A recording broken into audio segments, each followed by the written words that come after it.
and KillerApp23, both very good runners here in the tournament. Did you have some of their bio information pulled up? I do, actually. Interestingly enough, they both like entrance shuffle as their preference, which I find is an interesting choice for a lot of people who've been running this for a while. Just because that usually throws a lot of people off. So it just, to me, that shows that they've got a lot of confidence in their abilities. Well, it's definitely speaking to some mental fortitude, I would say. And you definitely need some of that here in the randomized swords standard mode. So here at the Uncle in the escape sequence, we do have to do the whole escape sequence. We're going to get a random weapon. Do you have a preference? I always like to see how they manage the fire rod magic, aiming at that rat. And speaking of, we get a fire rod right there from the Uncle. Well, how about that? So with the fire rod, we are very powerful at the moment. The only issue is that we will have only so much magic to work with. They can kill both of these guards and pick up magic refills to try and get a bomb drop, but we'll definitely want to have at least one bomb here in escape to make sure we get all the items. Yeah, and that's usually the challenge, is getting that one bomb and limited in with the limited resources. If they get lucky with a couple magic drops or something as well, they may throw a few extra out there just to pad their bombs for when they head over to Kakariko. Yep, there are a few required kills, and that's why randomized swords is the name of the mode. We want to make sure that we have some kind of weapon to kill, the key rat and the ball and chain guard and the blue guard on the way down. But anytime we can use pots to kill guards, that is a free chance for that bomb drop. So you'll see our runners picking up at least a couple on their way. Yep, we are heading down to the first required kill here. They've got to kill that blue guard. Nice and easy peasy. They get a key out of the chest and another key dropped by the guard. So there's our small keys right there. And we'll see here if they decide to use these pots, as you were saying, to get some free kills, or if they're just going to head across. I see we got Killer going ahead and going for a kill. Doesn't get his drop, but Rick's just going on ahead and seeing what he can get further on. Yeah, that's one of those weird spots where you're more likely to knock him off the ledge than anything. Kind of difficult to, get that one. The Killer went for the one at the bottom because there's walls that help with that. And of course, they do have to kill this green guard as well as this blue guard to open up those doors. Those are kill rooms. And right there we see our map, which means they are going to make the check for the sanctuary chest. For those who don't know, the items are of course randomized, but dungeon items are usually they're still in the dungeon, at least in this mode. And so if you get the compass, if you get the map, you got to keep searching for items. If you don't find those, generally you can skip certain chests knowing that it contains one of the dungeon items that you're not going to need. So you always like to see the map later on or not at all, so that you can skip that sanctuary chest. Some interesting differences in the ball and chain guard. KillerApp opting to use 2 pots, trying to preserve his magic. Unfortunately for that strategy, we end up getting half magic immediately anyway with a full refill. So that's always nice to see when you got the fire rod. Yeah, the trying to think of like a good metaphor for missing the forest for the trees, but yeah, I ended up burning down the entire mansion to try and save the one room. Sometimes you just got to do what you got to do, Yep. Yeah, there's no 100% guaranteed play in Randomizer, so sometimes stuff like that will happen. Although half magic is really nice for Fire Rod.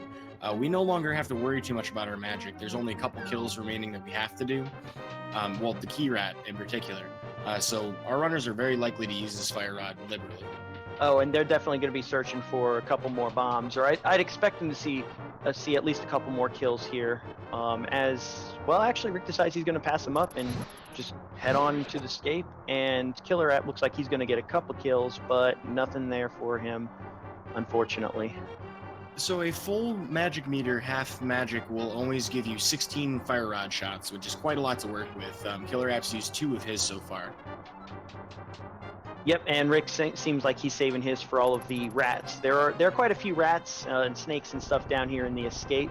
So and they do have a chance to drop bombs as well. I actually didn't realize that until I saw it the other day, and I realized, because I've only seen them drop rupees. Yep, when it comes to prize packs for enemies in this game, they still share the same prize packs from the vanilla game, or the same groups. Ooh, a nice 4. Ooh, nice. Yeah, Rick got that 4 drop. I think Killer's going to be looking for the same thing, and he gets his 4 as well. So they will be able to get the escape chests on their first go. Wow, and we have a Cane of Samaria very early on. This sometimes not a welcome item actually for a lot of folks. No, but I think at least in the last couple days, a lot of runners have been hoping to get that. They're just missing the boots there, so they can do their Misery Mire trick. Yeah, that must be Samaria. Interesting use of Fire Rod to light up this room. We don't see that very often. Not intentionally, he's trying to kill a key rat, but a very rare look at the entire room. All right, so both of them did an excellent job getting that rat there, and we're going to be heading to that side room we were talking about to see what 3 items they're going to get out of here. Hopefully, oh, and there's the boots. Speaking of the boots and the power gloves, Holy cow! this is quite a loaded frontier, wouldn't you say? Yeah, absolutely. If they happen to find the Moon Pearl, they'll have everything they'll want to have besides maybe rupees to go do the fake flipper checks. So that's actually on the table. That may become more appealing to our runners here. Yeah, definitely. And for those who don't know what that fake flipper trick is, if you've got the Moon Pearl and you don't have the flippers, there's a trick you can do to essentially get it checks the variables and resets and whatnot. And if you have that Moon Pearl, you can check the waterfall fairies. Looks like we just got 20 rupees there from the sanctuary, so a little bit of padded money for when they make their trip to Kakariko. Yeah, that big 20 is kind of nice, but Rick's almost dead right now. That green guard really giving him trouble. It's kind of strange to do dashes when you don't have a sword. Yeah, and sometimes you forget that you don't have that weapon to hold out in front of you, because most people are used to just dashing through the enemies. But we'll get an immediate check of the Bonk Rocks, which has a vanilla piece of heart. Hey, anything when you've only got 3 hearts left, right? Absolutely. And the nice thing, too, is, you know, picking up pieces of heart may end up paying off later on. Let's just say they're in a dungeon, and that's one of the items they get. It could give them a full heal if they can complete that heart container. Oh, yeah. And I see that Rick's going to go straight to Kakariko, probably looking for some quick progression items, while KillerApp decides he's going to do the check of the log guys up there. Oh, and he got an 8 bomb drop as his tier pull, or Yeah, his tier 2 pull. Yeah, that's really handy to know. And Rick actually gets his sword, so now he won't have to worry about dashing so much. Was that Titan's Mitts on Lumberjack? You know what? I actually missed it for a split second there.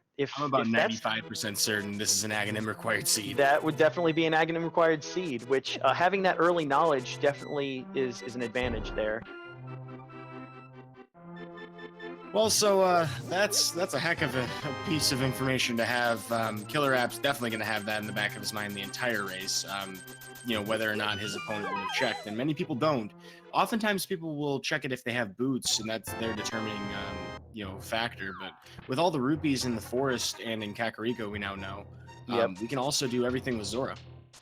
Yeah, indeed. So that makes fake flippering a little bit more appealing for our runners, as they can kind of get all that upper area done in one go. Well, minus the Zora ledge. Unfortunately for Rick, he got the worst boomerang in the game. Funny enough, a lot of people in their bio will put that's, you know, the one, either that or the blue boomerang, that they don't want to see it. Oh wow, we got another sword in Kakariko, so instant master sword. Yeah, the sword vendor trying to cut the blacksmith dwarves out of their own territory. Very ruthless business strategy, but definitely going to work out for him today. His 100 rupee sale for that master sword was definitely a good value. Oh, definitely. And then we got Killer actually picking up his first sword, soon to be his second sword if he goes to that bottle vendor. But what I was going to say is that I've noticed that both runners don't want to see Ice Rod or Flippers, which to me, Ice Rod you never want to see unless Turtle Rock is required, but Flippers is an interesting choice for KillerApp to not want to see that. Yeah, a lot of folks really hate Swamp with a passion, although to be honest with you, there's usually quite a few items in there, and as time consuming as it can be, if something's required there, you know your opponent's going to have to do it anyway. Right.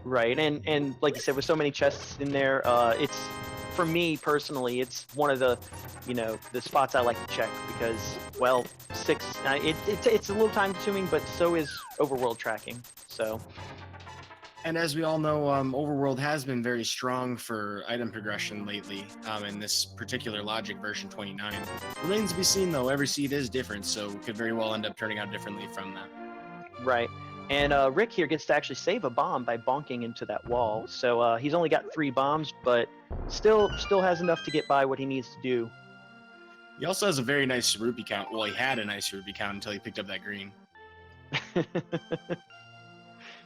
And he's about to pick up 50 more. He says Okay. no. I was wondering.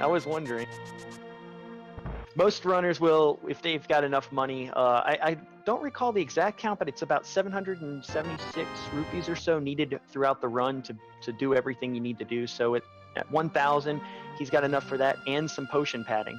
So I wouldn't expect them to really go out of their way for any more rupees here. Yeah, and the biggest rupee things that we'll definitely need Zora and Palace of Darkness. I mean, we might not ever even have to go to either of them as far as progression goes, but as far as covering our bases go, those are the big ones. There's, of course, the chess games and the digging game, both relatively expensive, actually, but that's pretty much all it is with rupees that we got to worry about. So right now, Rick's going to head towards the mini Moldorm Cave, and KillerApp, after the race game, is probably going to be doing the same thing. That's what I would expect to see right there. And the question's going to be, based on what we see in here, are they both going to go to Ice Rod Cave, or are they going to go immediately to Fake Flippers? Well, we're not seeing a whole lot in here so far. Some health, and we got Sanctuary Heart, actually, and the Tempered. And the Tempered Sword. So early sword progression, our runners should not have any problems with bosses or enemy kills, I'd say. I'll tell you what, though, I was very hyped to find out that actually was the Sanctuary Heart. Very rarely do you find out if a heart container really is, but with the boots, it looks like Rick will actually go to Ice Rod Cave. Yep, and we have KillerApp deciding to go straight to Eastern, see what's in that closet there behind Sha. Well, Sriracha Sauce here really loves to hold on to items, so I'm curious to see what he's got here. Got a heart piece, and a little bit of pocket change. Meanwhile, we've got powder in the Ice Rod Cave. That could come in very handy. A very nice safety item, and also required if they later have to end up getting the hammer or mirror to check the Bat Cave. Yeah, Magic Bat's a really great item location because it's one of those things that you just never really want to check, and it oftentimes has something you never really... Well, if you can access it, usually it has nothing. If you can't access it for a while, it's usually like hammer or something that's... Right. Something where you got to go out of your way and double dip a dungeon in order to get the required items.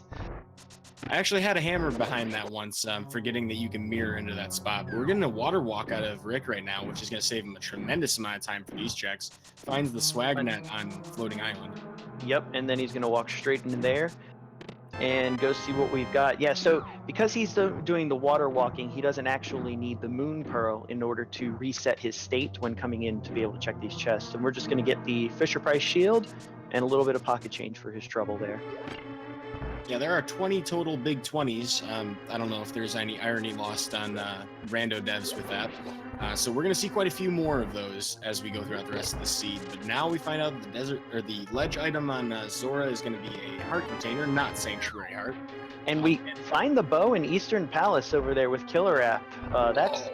That's pretty huge, because that lets him, if he decides to sequence break with the lantern, without the lantern, he can go ahead and full clear this dungeon right now. I think based on the music, this is a pendant dungeon, though, isn't it? Yes, it is. And he may just be opting, he went straight here, found a very good progression item, and if it is pendant, then Rick is even less likely to check it out right away. But I personally, I like clearing out these dungeons, and I know some runners that like doing the same, especially early game, just to see what's all in there, and in case they need the pendant for later, it's a very quick dungeon to do.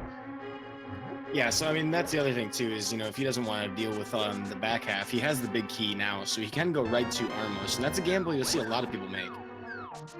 Right, but like you said, without that lantern, they do have the fire rod, however, and the fire rod would allow him to at least light that room and make it a little bit easier to get through. So I think he's going to check first, though, what's in this final chest, which is Vanilla Master Key. Oh, we get a map check on Rick's end. So we've got a red crystal in Desert, a blue crystal on Hera, and indeed a pendant on the Eastern Palace. Yeah, so this is probably one of the two dungeons that we probably don't want to spend a tremendous amount of time in, but thankfully, because of all the things we have, I mean, the only way you can really speed this up at this point is to have Hookshot, and that would have got us the bow just a little bit quicker. But this is definitely a fast dungeon now that we have boots. Right, right. And I don't know if you caught that there. Rick checked what the green pendant was going to be, and it said Misery Mire. So even even though we got the early cane and we got the early boots and we got the early fire rod, we're not sure yet if this is going to be a required dip into Misery Mire, but we will see. Wow, speaking of the hook shot. Wow, and there's the hook shot. So I believe he got all of the items out of that dungeon, so opting to save and quit and continue his search with what he's got. So that's an incredibly great God Vision choice there to not go all the way to the boss. Would have been a waste, and you would have had to gone all the way back through the dungeon. Now, it's a gamble. I mean, either of those locations could have had the item, but finding bow and hookshot in Eastern Palace when it's a pendant, I mean, it's a gutsy decision to make when you have so many items. Definitely, definitely. But here it paid off, and that's the beauty of Randomizer. Just about anything could pay off, could bust. You never really know, and taking those chances sometimes will pay off, and in this case, I think it definitely did. So we're going to get... Sorry, go ahead. I was just going to say we were going to get our check here outside the...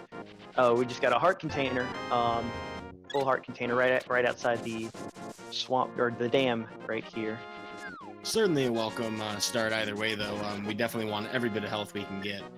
Though Rick does have a very nice advantage right now having his tempered. It looks like KillerApp's going to pick up his, though, so our runners are kind of retracing their old steps between their competitors. Not really much divergence yet.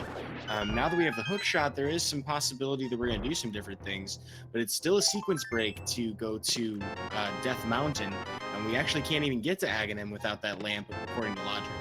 Right. So, I mean, if I were in their shoes, I mean, the next thing I'd expect to see here is maybe check Agahna's cave, just because, they've done a lot of the overworld checking already between both the runners. Like you said, they're retracing steps, and once they kind of converge to that, they're going to realize, head down there, see what else we've got, and I'd expect to see something in there. It almost seems like it's going to be lamp at this point. Yeah, because that would open up Death Mountain, and which opens up a bunch of items, especially since they've got that hook shot. And then, of course, if Death Mountain is somehow a bust, that will give us Agahnim. Indeed. And Killer does have that extra knowledge, though.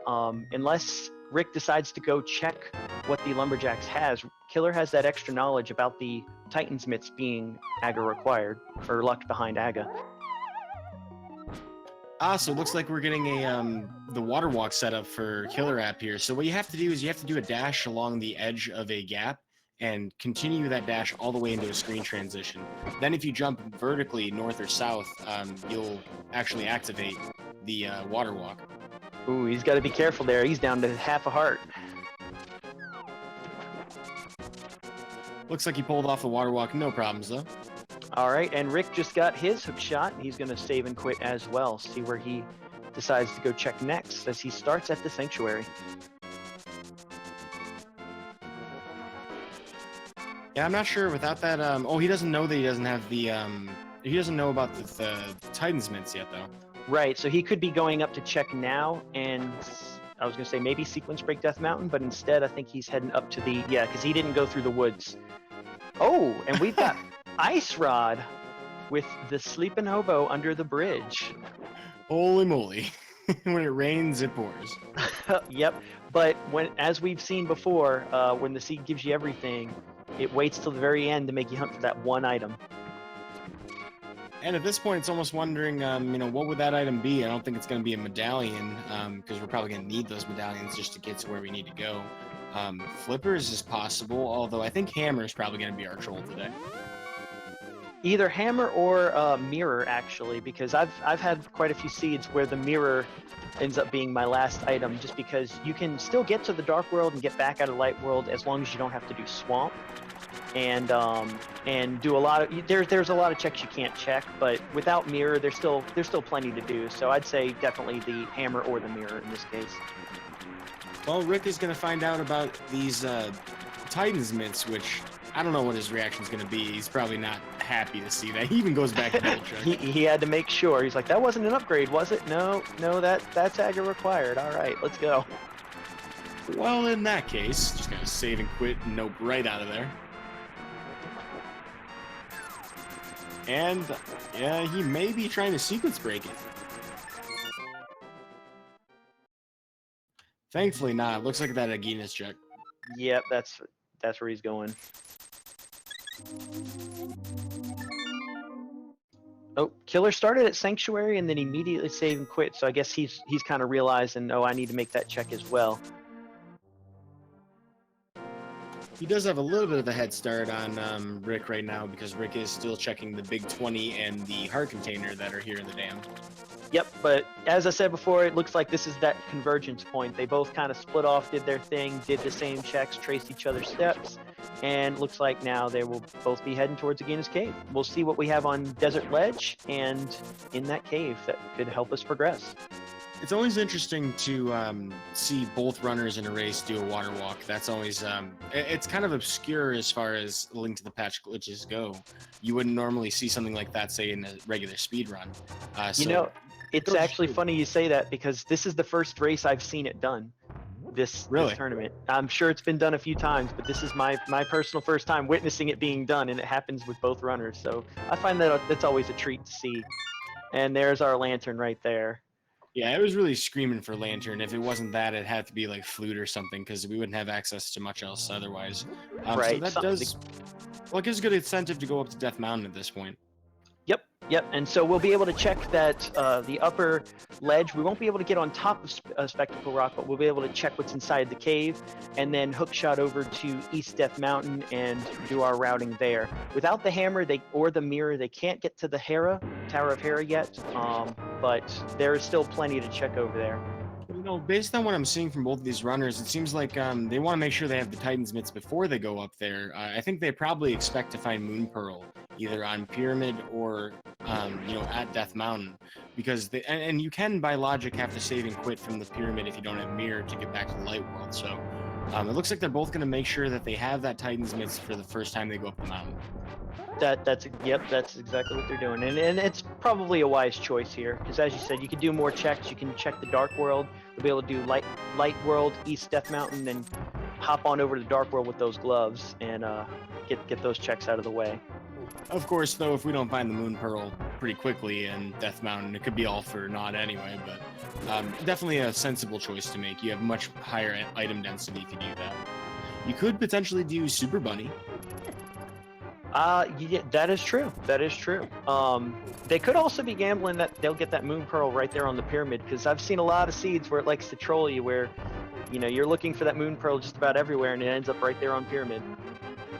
However, if we do find something like Hammer or Mirror in East Death Mountain, it could be in Vanilla's location as well in Hera. Yep. That actually happened in the last race I commentated. Oh wow, really? You know, it's surprising to see some vanilla locations sometimes, and you're like, oh, that's where it was hiding. Okay. I mean, for me, it's like sometimes it's just the obscurity of certain locations that, you know, the logic of the original game kind of expects you to go through certain progression, but like the logic of the randomizer, it's even more convoluted for something to be in certain vanilla locations. So, like finding Moon Pearl there, usually you're not going to see that based on what normally is the logic. Right. But it always makes it very interesting to think, because I mean, no matter how good the runner is, the logic can throw you off like that when you're not thinking of all the different places, or you forget to check a spot, and you know it's got the most obscure place it puts it, where you have one sequence of steps to get there, and that's it. Well, of note and kind of interesting, just a moment there, we had a high five, and KillerApp actually took a bit of a lead over Rick based on the Circle of Pots room, using an NMG strat actually to get the key from the center guard after throwing 2 pots and use the boomerang to do so. It was a very fast room. Yep, that item that people don't like to see comes in useful sometimes. Oh yeah, too laggy. If it was boomerang, everything would have been fine. And I actually missed. Did we get a stun prize check from either of our runners?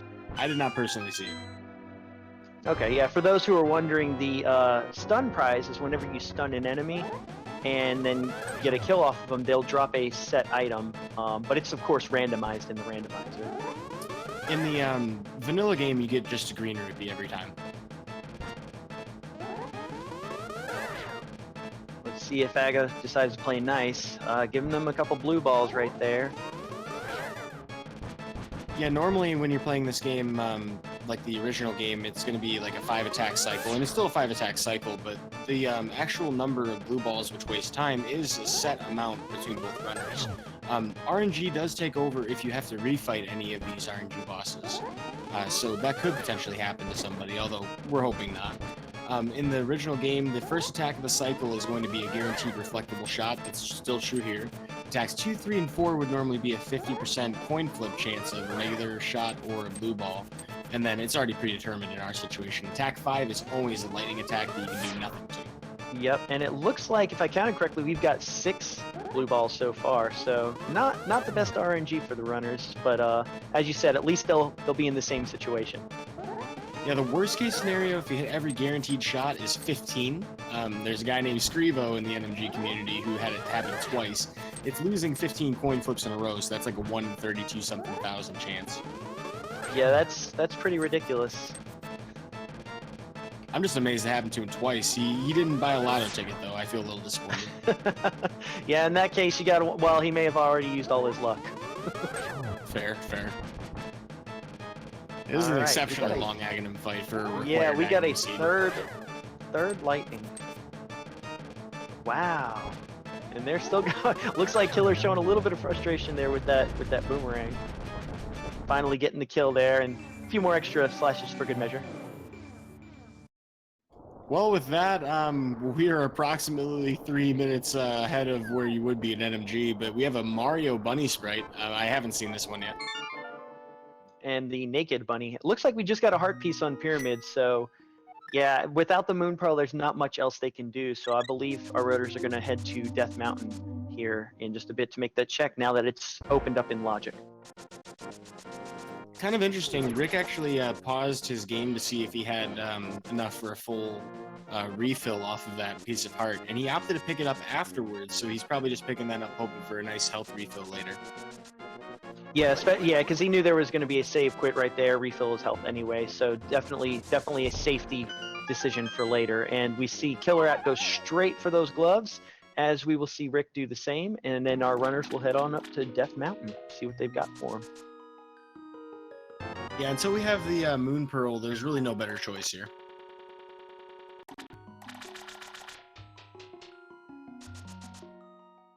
Well, the rare elusive lumberjack cave that we almost never see in any version of the game. Yeah, chat's always happy to see that, I'm sure.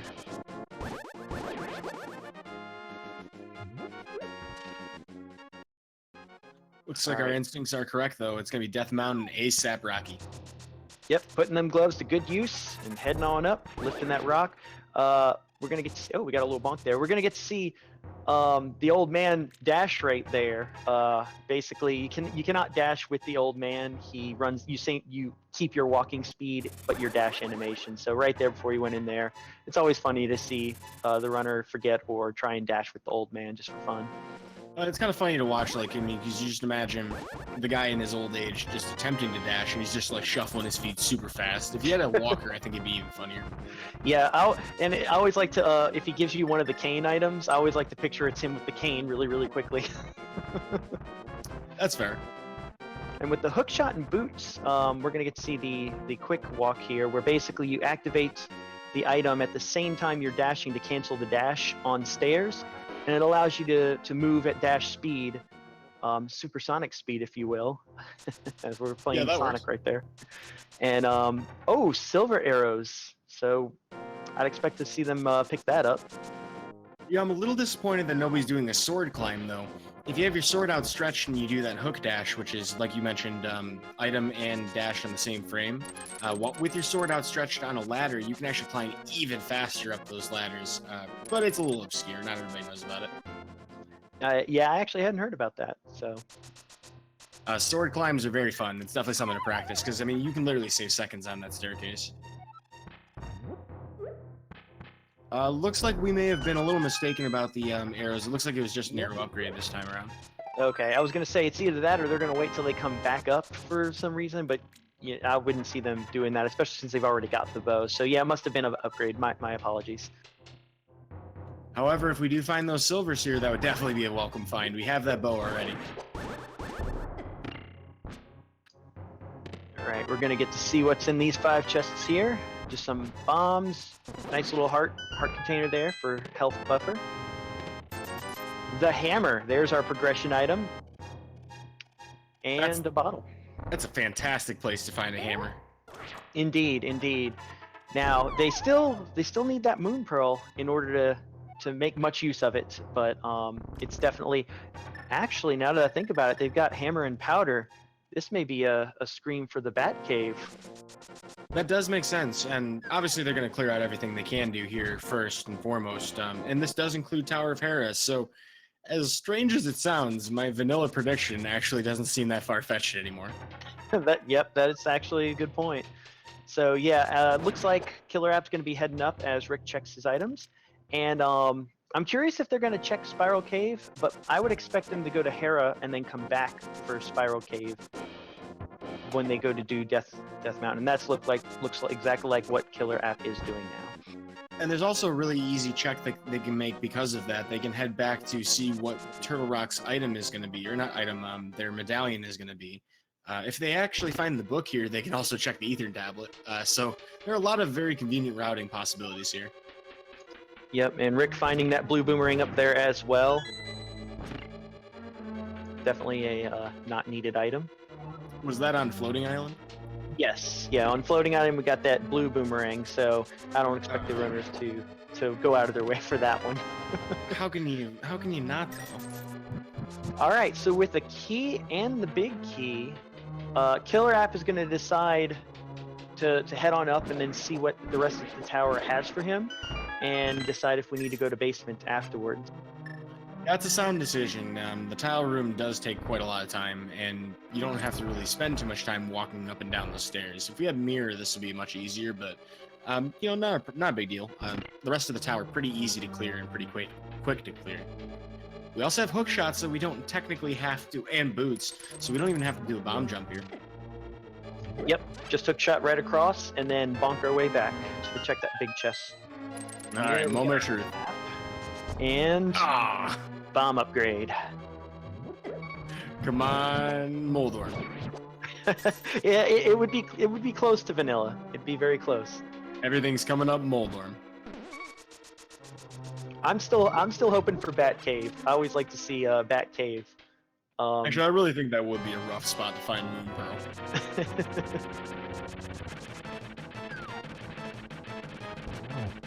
All right, with Tempered Sword, this should just be a slash and a. You could either 3 slashes or spin attack and slash. He's opting to slash spin attack, and down goes Moldorm.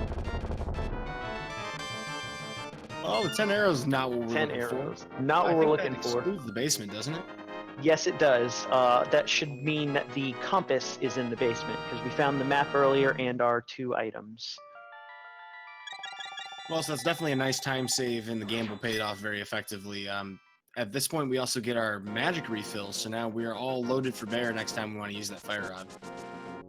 Yep, definitely. So we're going to see Killer head back over to the East Death Mountain and finish up his checks over there. As you said, they went and grabbed that Titan's Mitt first, so that makes this a little bit easier. They can get it all done, or most of it done, in one go. We've got, actually, I gotta take that back. If we have the Moon Pearl here in this cave, they can do it all in one go, but... And granted, I mean, there's this and Sick Kid. That's pretty much all that's left to us, isn't it?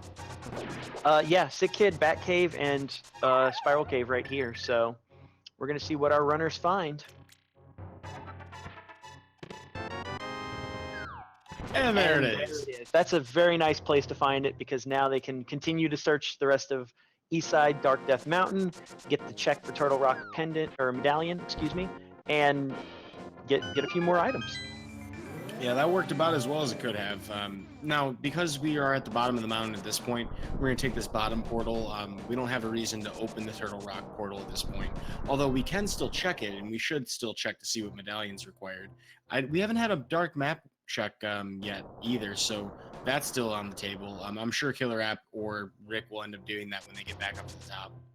Yeah, definitely. Now, we know that Misery Mire is the green pendant, but yeah, I'd expect them to kind of check if they remember to see where the rest of it is, know where to kind of head from here. And we get our check there. We got a red crystal on the Palace of Darkness.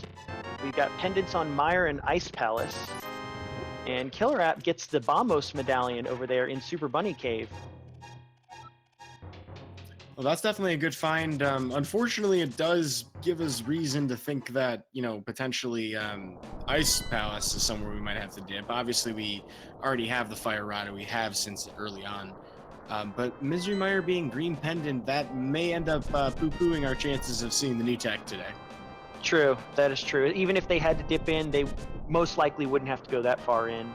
And KillerApp making a very quick check. I missed. Did you see what that medallion requirement was? I think it looked like Quake. Okay, so the Bombos they got right now isn't quite handy yet, but we will see what they get here in the Hookshot Cave. That first one can actually be checked without Hookshot if you bonk with the boots, but of course with Hookshot it's a quicker check. We get some useless stuff, the quest item, the shovel, and some more useless rupees. So he's going to save and quit out of there, and now that he's got the Moon Pearl, the world is his oyster. Yep, and we did get confirmation on that being the Quack medallion, so he's all quacked up about that. We haven't found it yet. The Hookshot Cave being a bit of a bust. I don't think Rick's going to make the 200 IQ play, in my opinion, of going to get the blue boomerang, but, you know, he wouldn't save the time and lag anyway, unfortunately. Yep, and he's out of there. We'll get a King's Tomb check as well, since we have all the requisite items. Chad bringing up some interesting ideas about a potential pedestal seed. There's not too many things we need at this point, though. We know that flute is optional, potentially. Yeah, because the only thing they would really, they've already got Death Mountain access. All they would really need is if they had to dip into Misery Mire, that flute is pretty much the only, you need the flute at that point, but that's the only thing it would be used for. But we also know that it cannot possibly be on the pedestal since one of those pendants is Misery Mire. And Correct. That's, one thing that's kind of limiting us here. We do need to go to desert at some point, though. So if we don't find that book, either book or flute is something we need. Same thing with Mirror, though. We haven't found that. We get the Cane of Berna right there in the first of Hype Cave. And there's our flute right there. Kind of hinting that maybe we will have to make a dip into Mire, but it's still kind of early to tell that. There's plenty of other checks to make. I wouldn't expect them to check over there quite yet. I gotta say, though, the item relevancy of this commentary has been on point all match. Definitely. As soon as we say something, there it is. So maybe we should be really careful with our curses. The Magic Bat, unfortunately, only has just one arrow for our quiver, so that single arrow is the only single arrow actually in the game, so lucky him. Yep, you would normally find it in the basement, or in the dark basement of Palace of Darkness, alongside one key on the other side. Very rare, obscure item. Alright, so it looks like KillerApp, after making his bat check, is going to Dark Thieves Town, or at least the Dark World on that side. Meanwhile, we have Rick deciding to go to Palace of Darkness. Yeah, checking the cave, not a bad idea at all. He will take advantage of his routing to be here in this part of the Dark World. So Palace of Darkness, we have pretty much everything we need for it. Not a bad idea to be heading over here when you have both the rupees and heavy equipment for the dungeon. Right, and being that it's a red crystal, those are always nice to clear, but without access to the desert quite yet, getting that other red crystal to check Bomb Fairy looks a little further off in the distance as well. But yeah, I always say go for those crystals if you can complete them, just because you're making progress. There could be potential items in there, and so that's definitely a smart play. Not only that, but Skull Woods here, I'm sorry, I'm mixing up my words here. It's basically the Palace of Mirrors if we had it. So the only thing that stinks about Palace of Darkness right now is that's, much slower to do without it. I like KillerApp's idea to go to Skull Woods, though. There's only 2 items in here, and I think he had a vanilla big key in there. Yes, yep, there was a big key in there, and he's going to go across with the Fire Rod, and looks like he's going to check... I'm curious to see if he's going to go to Mothula first. I would expect A lot of runners will check Mothula if he's a required crystal. Just that way, they know they got to go to him. They can make the dash straight there, get him out of the way, and determine if he has an item or not, and then make their way back down. Unfortunately, without mirror, Skullwood's checking that bottom chest there. Unfortunately, you got to make a long trek back, save and quit, or take a death warp. So yeah, hopefully he doesn't have to check it, but we'll see here as he is indeed going straight to Mothula. A death warp wouldn't be that bad of an idea, though he will take a health refill after killing Mothula, so you'd have to take quite a few shots along the way, but there are spikes which always do 1 heart, no matter what kind of armor you have on. Yep, and on the other side there, Rick got the magic cape in the vanilla Master Key location there in Palace of Darkness. Now that will only really allow him to check that one bumper cave ledge, but I don't think either runner has checked it yet. So if it turns out to be an item, he will be able to grab that. It's a very often forgotten item location. We're only finding 50 rupees from Mothula, so there's only 1 item left unless I missed one of the items. There's only 2 total in Skullwoods. Yeah, I unfortunately missed what the first check was, but if it was just some rupees or something there, then the rupees off Mothula would have been our second item. So we'll see if he decides to go check the big key chest, or if he's going to go. He's not going to check that basement chest, so he's either going to check the big chest or he's gotten both his items and he's on his way. I like this idea in general. It's low percentage chance that it was in the same one as the back half of the dungeon. That being said, though, if he gets burned on this, that's quite a bit of time to go all the way back. Right. But he's going to get to... maybe he already found both items. He might have found both items and he was just heading out. So we may get our ledge check here, or he's heading straight down to Thieves Town. So probably going to do all our Thieves Town checks here. Check Sea House, check Chicken House. All of that, or whatever Chicken House was in the light world. And then I would expect with the hammer, he can full clear the blinds Thieves Town. So yeah, so here in Village of Outcasts we have the chess game he's doing now. He still has the bombable hut, and then of course, Quake. There's our Quake. So that puts with Ice Rod, Fire Rod, and Quake and the Cane of Samaria. I don't believe I'm missing any. I think they could technically full clear Turtle Rock at this point. Yeah, the only reason that they wouldn't is just because they want to do so on their way to Ganon's Tower if possible. But then again, that could actually be the Vanilla Flips location, so, who knows? Right, yeah, that's, you never like to see an early Turtle Rock open up like that, because it always leads to the possibility you're wondering, if my opponent found the same thing, am I missing out if I don't go there, check Laser Bridge, check, outside the Mimic Cave, check a bunch of stuff there is over there, and potentially have progression. But yeah, runners usually try and put it off as long as they possibly can, just because if you find everything you need and you can head there last, then you're already there and ready for Ganon's Tower. Honestly, I get burned every single time with Turtle Rock, so it's something that I would probably do, but not I would do it begrudgingly. Right.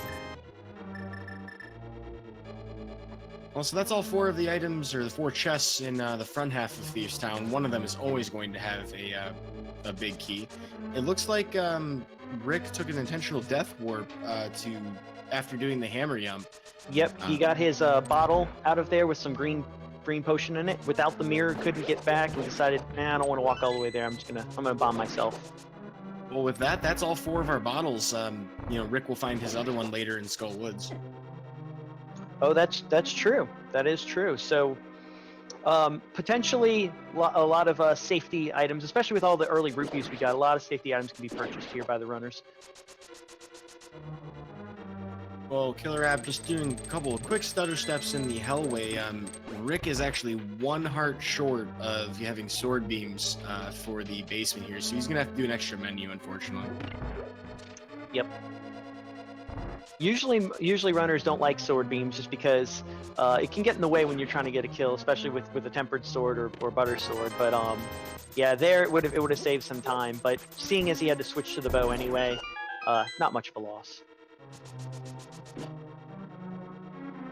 Yep, you just have to make sure you can hit the switch in the next room, but other than that, no big deal. But with the turtle rooms, he has quite a lot of health. He has numerous safeties at this point, this should be a pretty straightforward Helmosaur King fight. I agree.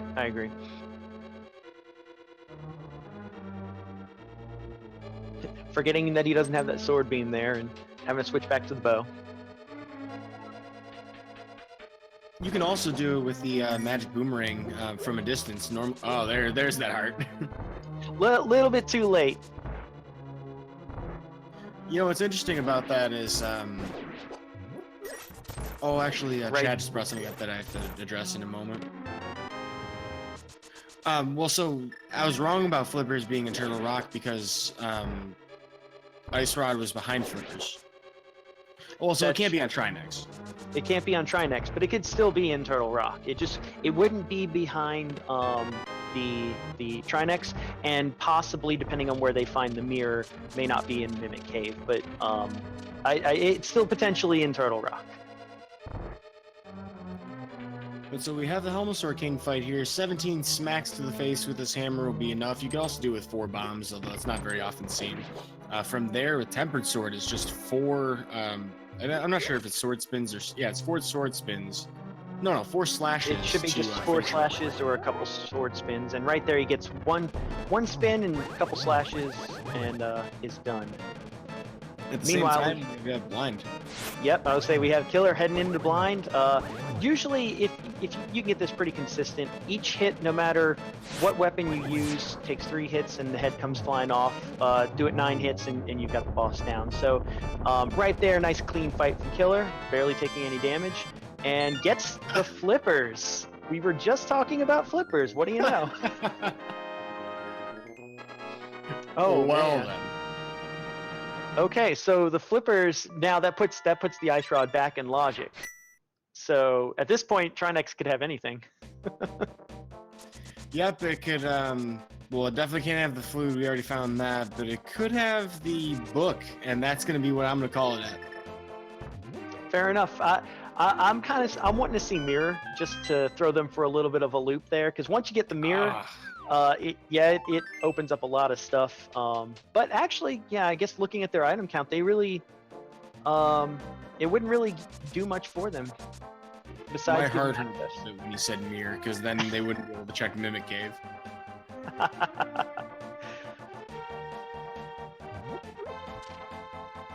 Well, let's see. If they've got mirror, they can they'll be able to, with the flute, enter desert. So they actually, that would probably put them in go mode, would it not? From what I can tell, that is go mode.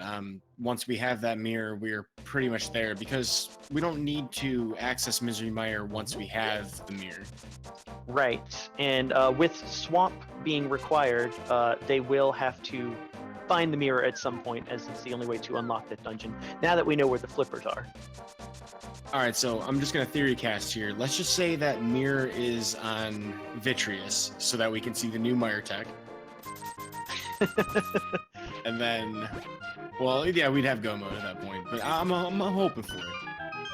Well, we'll see. As Rick decided to go all the way up to Catfish and was rewarded with 20 rupees, at the same time KillerApp doing the dig game and just rewarded with another 20 rupees.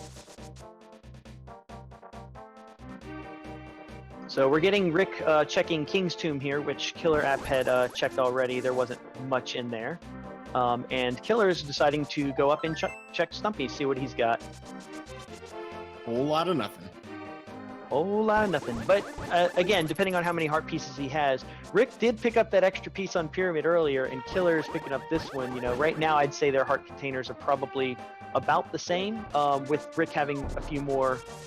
I'm sorry, heart pieces being about the same, with Rick having a few more heart containers there to pad his health. Yeah, the 3 heart difference is actually kind of surprising. I mean, even if it's, say, 1 heart piece between the last one, I mean, that's still quite a healthy difference in, HP here. I'm kind of surprised by that.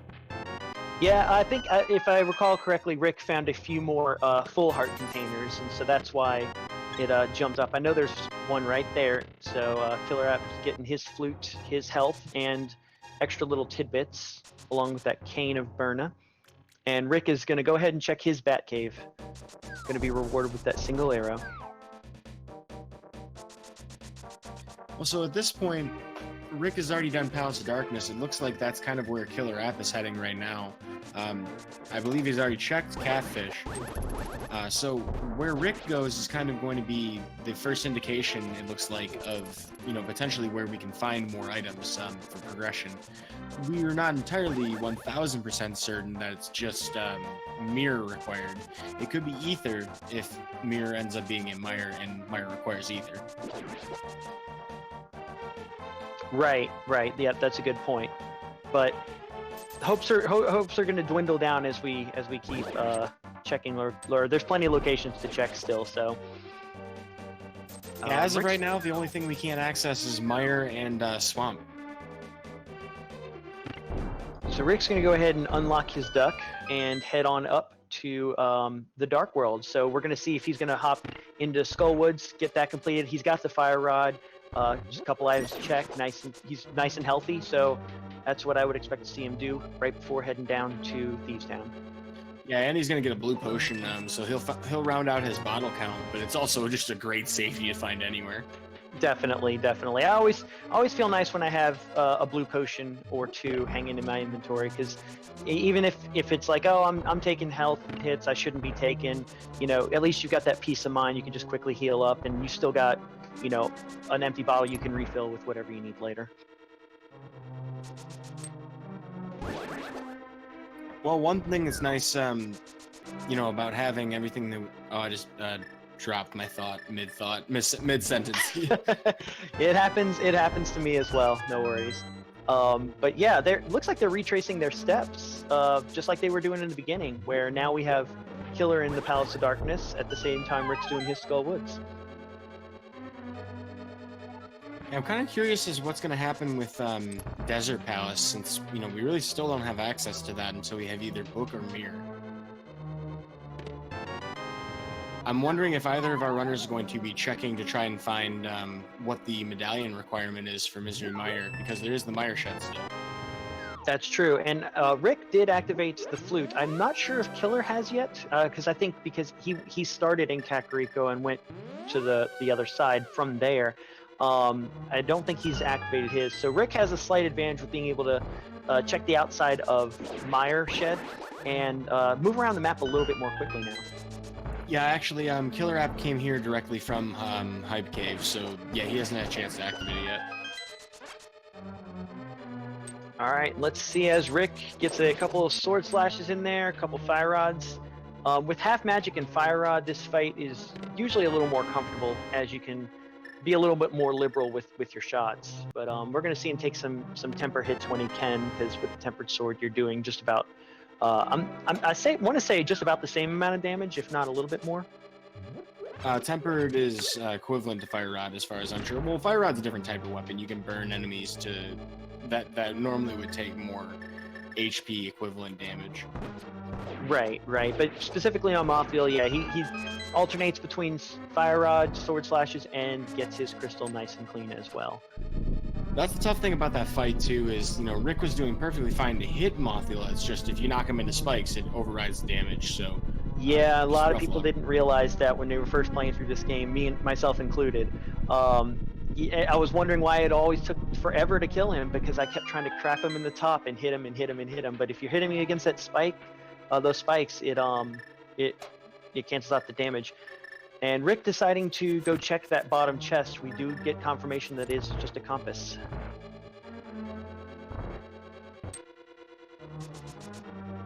Yeah, so this might be either Rick forgetting his item count, or potentially he might not check that blue potion one. Yeah, he hasn't done that yet. He decided to go straight for Mothville, knowing he was required to see what items he had available, and then decides to check whatever else. Because if he was going to find his two items in those on the boss and on the chest there, he wouldn't have to drop down the hole and kind of go roundabout through the dungeon. But he's going to go ahead and now continue checking his chests. Well, we've got a Helm Sword King fight for KillerApp, another comfortable fight with 10 hearts to work with, and then, of course, both the hammer and the tempered sword. Should be very straightforward. He's almost done with it already. Yep, and he got. I noticed both runners got lucky. They got some tail swipes instead of those fireballs. The fireballs come down, they kind of block your direct line of sight to hit them with the hammer a couple times or slice them in the head. But they got tail slices there, which is always nice. Goes right around you. You could just keep on hitting them. Also of note, it looks like Rick opted to powder a bunny beam that was underneath the skull pod. If they haven't moved yet, you can actually preemptively powder them. Nice knowledge of safety from Rick there. And there are a few other places like Thieves Town and Ice Palace where you can take advantage of that. Yep, and a lot of people will not know that you can also, like you said, when they're not moving is when you can powder them, but you can get them directly into that pot because their hitbox actually extends out a little bit from the pot, allowing you to get the powder off on them. And it looks like he picked up his blue bottle right there, so he's in a good position safety-wise.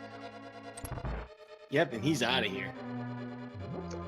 Definitely, definitely. Now, I'm wondering if we're going to get our bumper cave check, or if he's going to do the same thing. Oh, looks like he's going to head that way.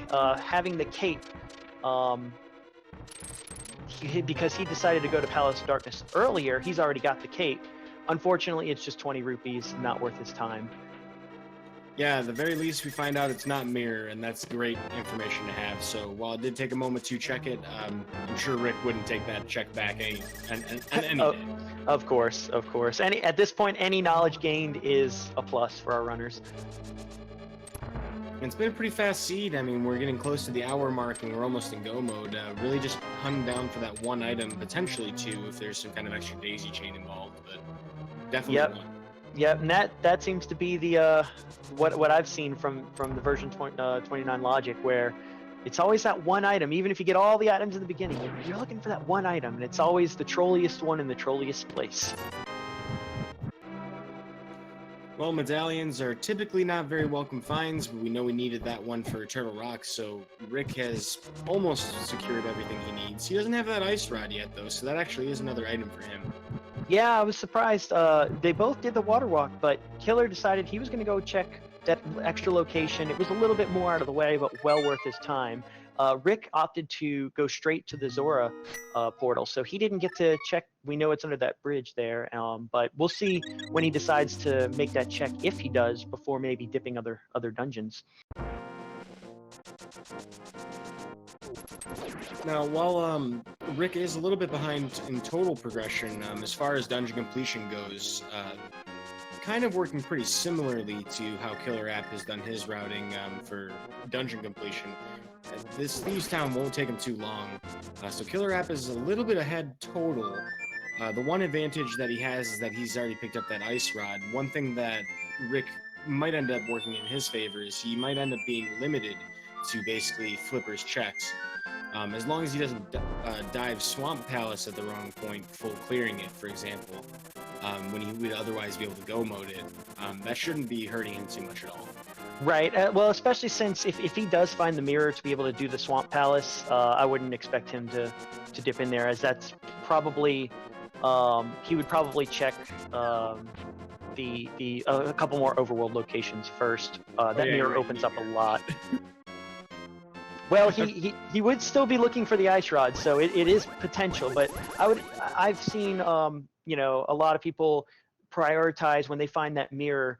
Let me go to the overworld. Let me check a bunch of stuff that just opened up, and kind of route it on my way to the next dungeon.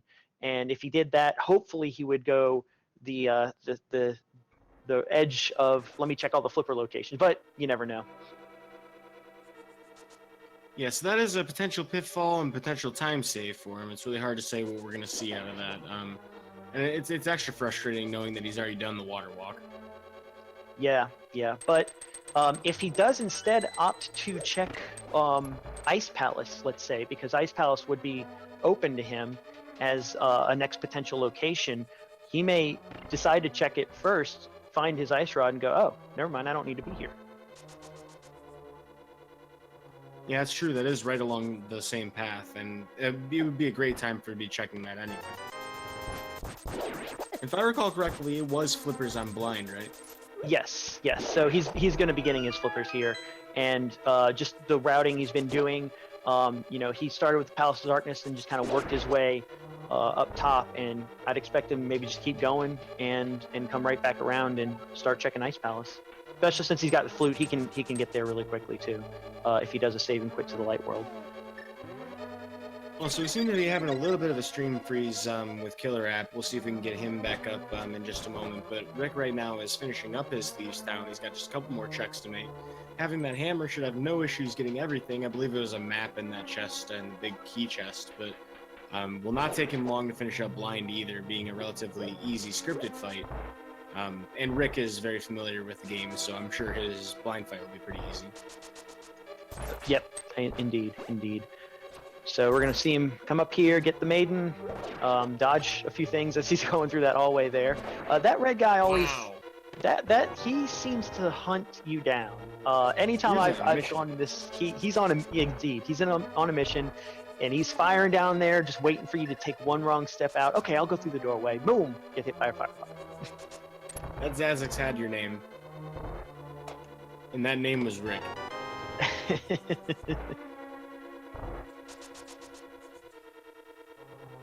Yep, and so he gets his map, so now he knows where he's going, and probably gonna head next to finish this fight.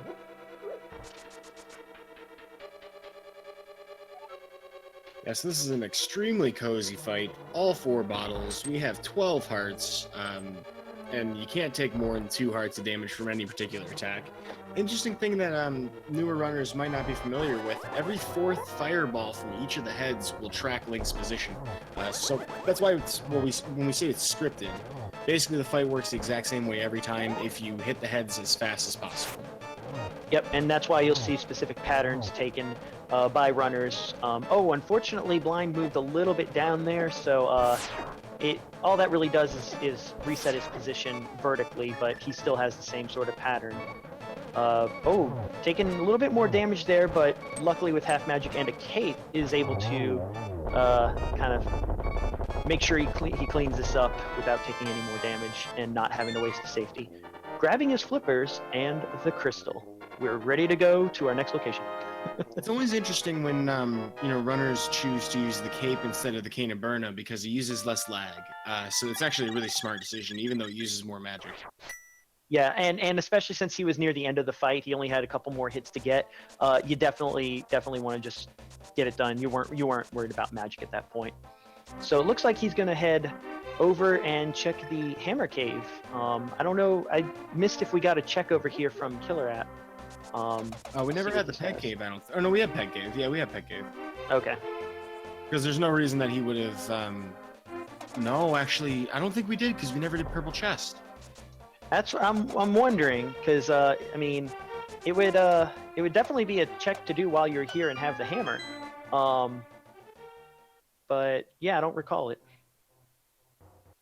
And it's just a shield anyway, which could be nice if you really wanted to go for shield progression, to defend a little bit more and do laser bridge a little bit easier. But with the Cane of Burna, half magic cape, there's really no need for that extra shield. And we already finished blind, so unless you're really worried about Lamulus too, fire protection not as big.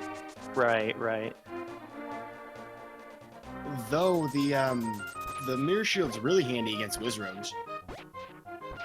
That is true. Usually, though, they're knocked out a little more quickly than before they get off too many of their shots, especially in Ganon's Tower with the nice cane strats.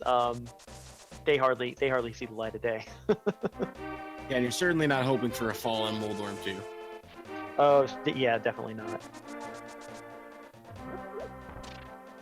Some folks almost never fall to Moldorm 2 and don't even realize that there are Wizrogues in that room. Yeah, and there's also a couple anti-fairies, if I remember correctly. So if you ever need a little bit of extra health, you could jump straight down there and do that. But I don't think I've seen anyone do it just for that.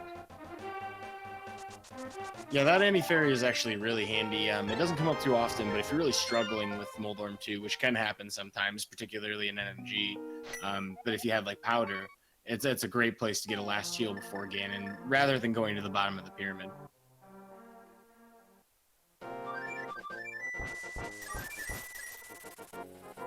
All right, so it looks like he's taking the blacksmith over. Yeah, whenever you don't have the mirror, unfortunately, it's kind of roundabout to bring him back home instead of heading straight over there and mirroring. You do have to save and quit to get back to the light world, and but luckily with the flute, it's a quick flyover, and we will get to see what the Hammersmiths have for us. What do you think it's going to be? Anything useful? No. Maybe book. Maybe book. Send him on a wild goose chase of finding a bunch of other items. Nope, just gonna be bomb smiths today. Or blueberry smiths if you're the food type. Explosive results, if I may say.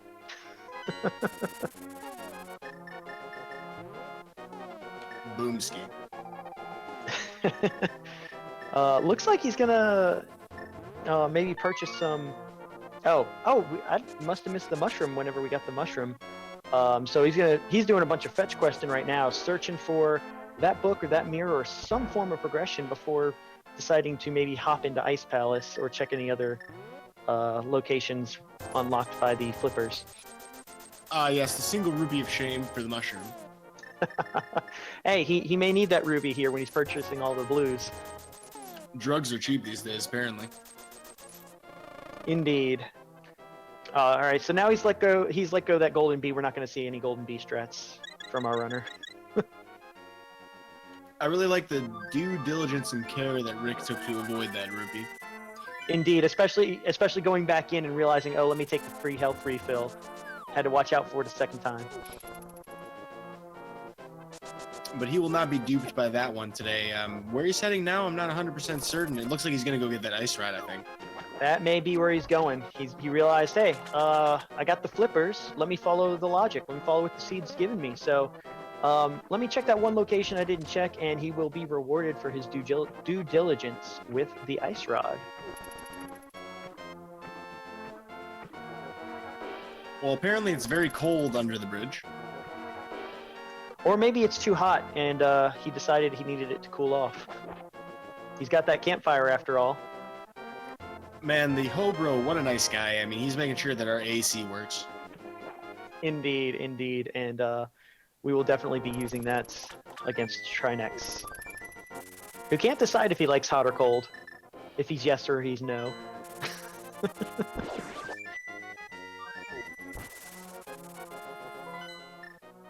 All right, so we got a flute, and then, oh, he must have misfluted because he's going straight over here. And it looks like he's going to take the dip into Ice Palace, pulling out that fire rod and swimming on over to the island. So yeah, amazingly, it doesn't get, like, extinguished by our swim there. Always wondered that about the fire rod. Just seems to summon fire, but doesn't have any issues being submerged. Saving and quitting. Ooh, interesting. Maybe he decided, there's a couple more things I want to check before I do that.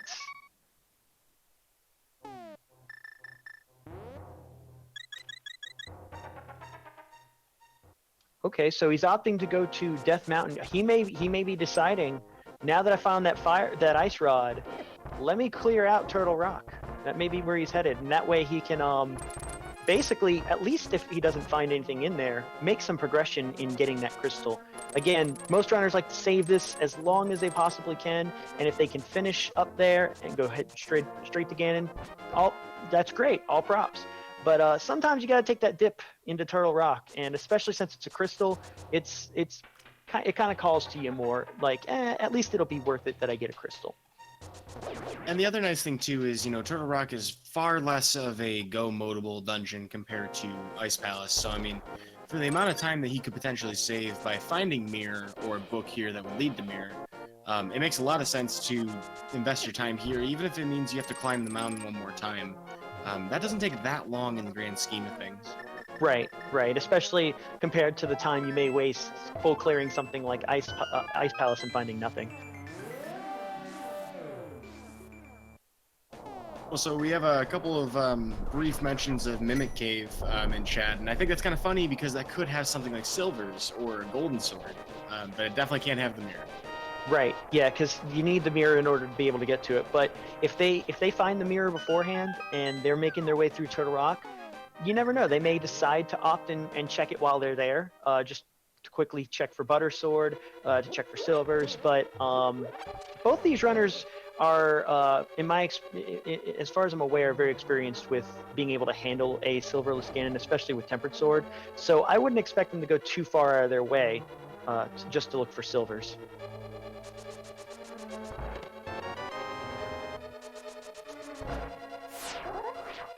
So we've been trying to follow the race through the multi-stream view so that we can kind of figure out what was going on Killer App's side. He may have had some kind of crash or some kind of issue because when he loaded up the save, and we can't quite see it on screen because there's no actual game feed yet. It looks almost as if there's no save file. We're still trying to sort all this out and figure out if that's going to be the case, but that would be absolutely crushing for Killer App here. That would lose him the race. Yeah, definitely. And that's never a good feeling when you feel like you may be doing a good, having a good run. Things may be going your way. You're making some progress, and then something unfortunate happens like that, and you just make the best what you can do and try and finish if you can. But with no save file, that would definitely hurt if that were the case. Well, it still remains to be seen. It could be possible that could have even booted up the wrong one. I've done that before. But I think the hash was the same. Yeah, he does have the same hash, so we'll see what happens. I mean, obviously we are not tournament officials. We don't have any final say in the matter, or whether or not these runners have particular feelings one way or the other. I'm sure Rick will probably want to talk with us after this race just to kind of discuss the thing. But for the meantime, everybody, please, push a GG to Killer App, and we'll figure out what actually happened from him later. And then cheer on Rick as he finishes up his seed. Yep. Yeah, it looks like we got the official forfeit marker there, so he didn't indeed decide to hop out of this. But we're gonna see where Rick goes as he gets his big key right in Chain Chomp room. So unfortunately, he's not go mode yet. He still has to check all the chests, but we'll see where he goes. Taking a nice safety ferry right there.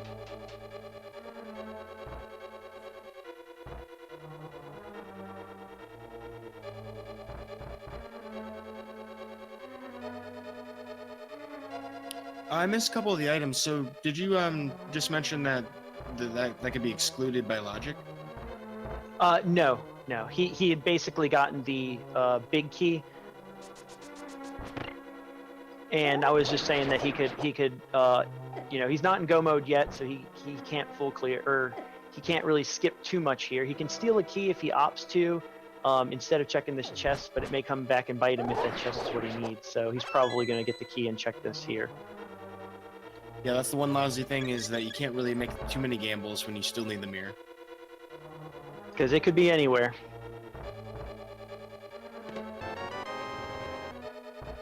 Certainly not there, though. Uses a key to get a key. It always feels nice. So he's going to backtrack here. It's just a little bit quicker. Some runners will just go ahead and continue the vanilla way, go through the next pipe. It takes you back to the previous room, and then you'll just hop on over to the next pipe. But he's going to backtrack here, switch pipes, and then continue on his way towards the big chest to see what we've got coming up over here. Yeah, it's only just a couple seconds faster to go back through that, to go the same way back, but it actually does make sense to do. Nice spin attacks there. Quickly finish those guys off. And a shower of drops. Unfortunately, not really needed, but definitely interesting to see everything drop. When it rains, it pours. Well, we get to pass by the Mimic Cave, and, well, hindsight might be 20/20 at some point. Ganon might just give us some really bad news. Right. Let's see. We've got oh, okay. I was about to say, I see Mirror Pet is what some people in chat are saying. But I know we have a pendant on oh no, actually we don't. Okay, my mistake. I was gonna say I don't think we could have that, but it right. Go mode. 1 hour and 13 minutes and 40 seconds. So Turtle Rock was definitely the right call there, following that seed, going from flippers to get the ice rod to immediate Turtle Rock is what the seed wanted you to do there. So it's hard to say if Killer App didn't have his PC crash, because I actually checked in the race room. That is how he described it. It's hard to say if he would have been going to Turtle Rock at this point. We're not too far past where that crash happened, and there's plenty of other places he could have gone to. Indeed, and it looked like he was starting to go towards the Shovel Grove and chasing a few quest items. So he may have done the same kind of routing that Rick did, where he may check blacksmith, he'll check the chests, he'll check shovel, and then he may have decided, hey, I'm going to head up to Turtle Rock because it's progress, and made the same decision. At the same time, he could have also gone to, as we were saying before, Ice Palace, dipped in there and see if there was anything in there. But we now know that Turtle Rock was definitely the play to make, and it's unfortunate we won't get to see what Killer would have done in that situation. But Rick taking a death here, Which is without a really bad place to die in Turtle Rock. Yeah. Thankfully, he had that door. Yeah, most runners will opt, if they're low on health, they'll take that safety door across from Laser Bridge. Looked like he was pretty much done checking the chest he was going to check and trying to head out of there. So he didn't get that safety door, and unfortunately doesn't respawn there. But like I said, it's not too bad, because by that big chest, it's about halfway through the dungeon.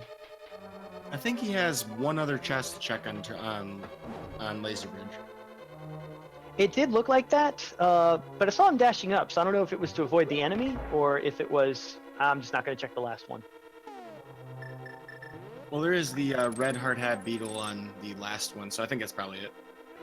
Yeah, I've actually seen a runner before decide to nope out on the last chest, just so they don't have to deal with the beetle, and it contained silver arrows. So yeah, you never want to leave a chest out if it was right there, and you might as well check it. But seeing as he took the death and would have to go all the way back down, I wouldn't be surprised if he just decides to skip it here, which looks like he's going to do.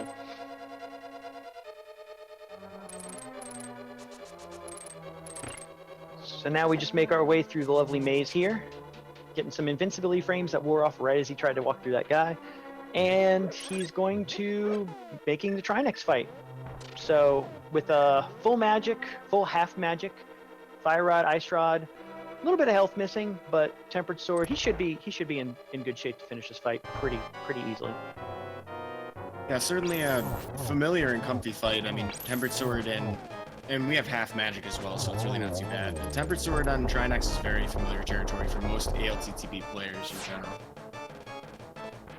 Getting a little bit of ice on the field, unfortunately. He had done the quick swap to the Fire Rod, but Trinex was just a little bit faster there. So now we get to see him explode in all his glory, and Rick will finish up this fight as he comes out. Nice and clean. So with him being in go mode, all we really have to do is head over to Desert and to Swamp Palace and do Swamp Palace in go mode is really nice, because you don't have to check that left side. You don't even have to worry about finding the boss key. You just basically need to get there, get a couple keys, and go straight to the boss. So it's going to be a nice quick clear for him. Yeah, I really like how easy it is for the go mode progression based on what we have. I mean, that's 2 dungeons in a row that he'll be able to just do as fast as possible. When he does get to, well, that's Swamp Palace. Yeah, so Desert would be pretty fast too, because we already have boots. Indeed. And without having to go all the way across, if he finds a nice early big key, or if it happens to be on torch or something, he can just get right out of there, go straight to the keys that are in the upper half, because they are separated and in pots, and finish up this fight really quick.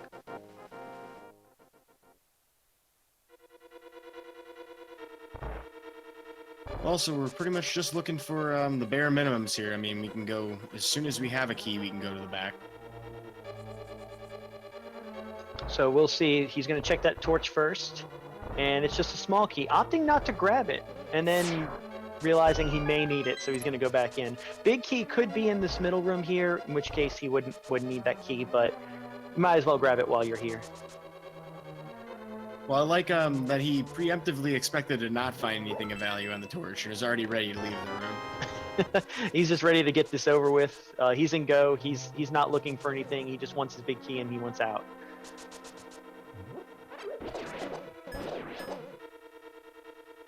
Taking a little bit of beating there, but Having that shield upgrade, he didn't pick the other one up earlier, so he actually, if he had, would have mirror shield now. Oh, and finds the butter sword. So, yeah, that would have been a nice find, and it's right in front of the big key. So both of our runners would have had the butter sword to the end. I can't believe it's not margarine.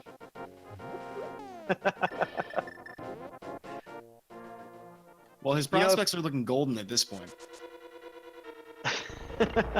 I'm not so good with the puns, so I'll leave those to you. Hey, I mean, it's generous to laugh at him, so I appreciate that. No problem, no problem.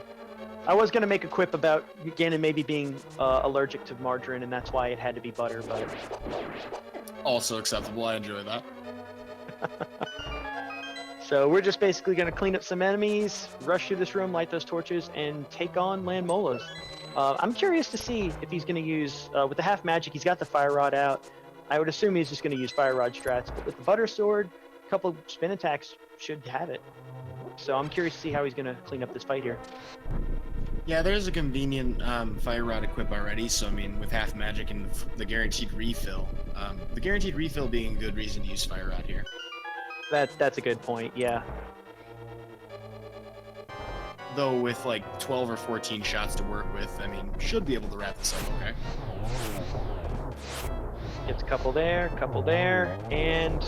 Oh, got him right before he goes under. Very well done, Rick. Very well done. Yeah, very competent, very excellent one cycle. That was good to see.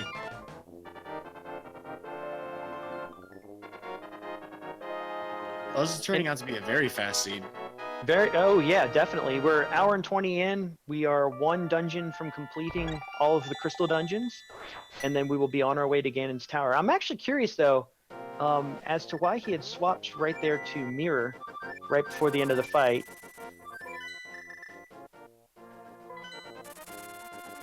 For a second, it looked like he was that might be like a Meyer reflex. Yeah. I was wondering if he's going to try and, oh, I don't need the pendant, let me mirror out before it drops or something like that, and realizing, oh, wait, it's a crystal. But yeah, he swaps quickly to the flute, gets right on over to Swamp, and we're going to see him go mode Swamp. Should not take very long at all. Yeah, there's a pretty good chance that we're going to have the key we need to head to the back, and it's possible we could not, I think. Actually, I'm not sure. Is that possible? I'm sorry, I missed that. What was the question? It's possible to not have the key. Well, no, you can steal it from the center room. So yeah, we can immediately head right back to Argus regardless. Yes, yeah, you don't need it.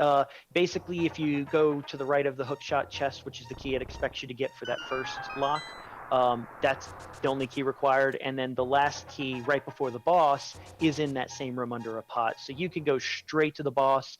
Go moding Swamp is probably the most ideal dungeon to go mode for a lot of runners because of that.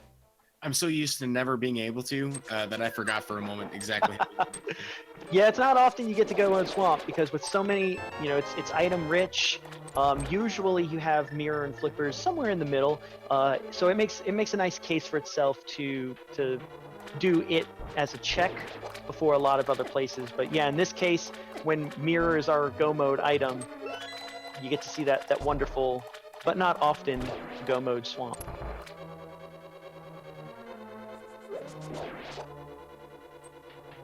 Well, for a brief little bit, this whole dungeon spread for the last stretch of this race is going to look a lot like an NG style run, even though we're well over equipped from that.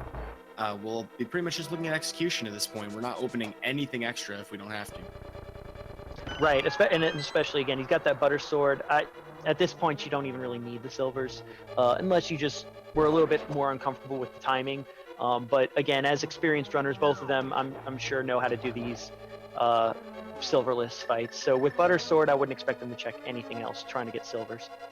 Yeah, and just looking for the big keys that we do still need, you're probably likely to find either silvers or, potentially a mail upgrade anyway. So excessive chests very likely to be skipped. Right. For a second, I was like, well, I don't think we need any more big keys, but I'm forgetting about that one last big key location that we need to find. Yep, there's still that one. So, funny story right there. A lot of times I didn't realize what was going on. If you try and place a Samaria block instead of pushing that statue, it'll despawn when you try and leave and close that door. Very first time I ever ran across that, I kept wondering why the door was closing on me. Yeah, they really force you to use the statue. So yeah, we definitely see him just going ahead and checking one of the chests. He's right there. It was a block push, maybe a second and a half of time. Figured why not check it. I think he might have got double heals on that hook shot too.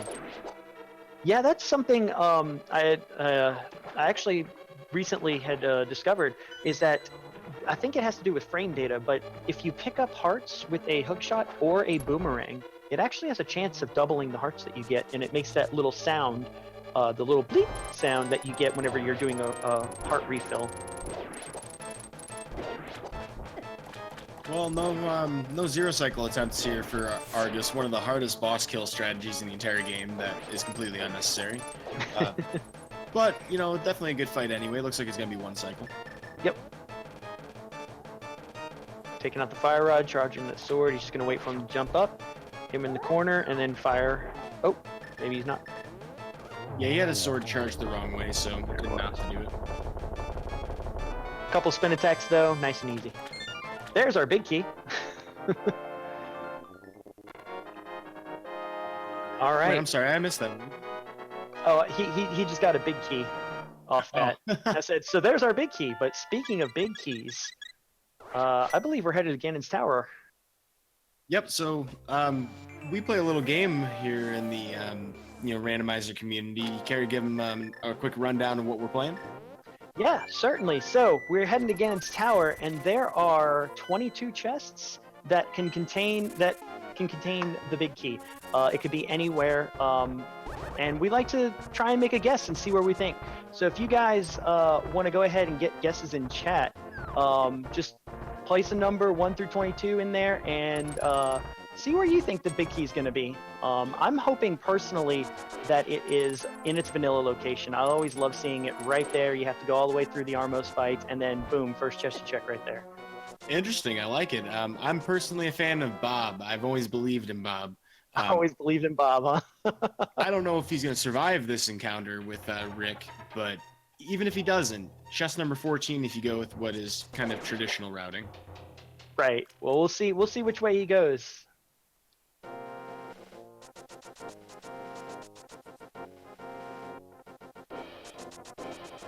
Well, Rick's showing us that there is a very convenient portal up here that he's already opened, so he's going to go that way to get to Ganon's Tower.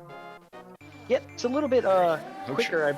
It's a little bit quicker, I believe, to go this route, because you can either start at the bottom of Dark Death Mountain. Oh, getting a little bit of speed boost off those stairs there. But you can either go bottom Dark Death Mountain and climb up, and it's a little bit longer, but you avoid having to deal with all those dead rocks. But him opting to take the quicker path and going up top through all those dead rocks made it through nice and clean and got that portal at Turtle Rock. Personally, I would much rather deal with Lionels than getting Waffle Housed. I am with you on that one.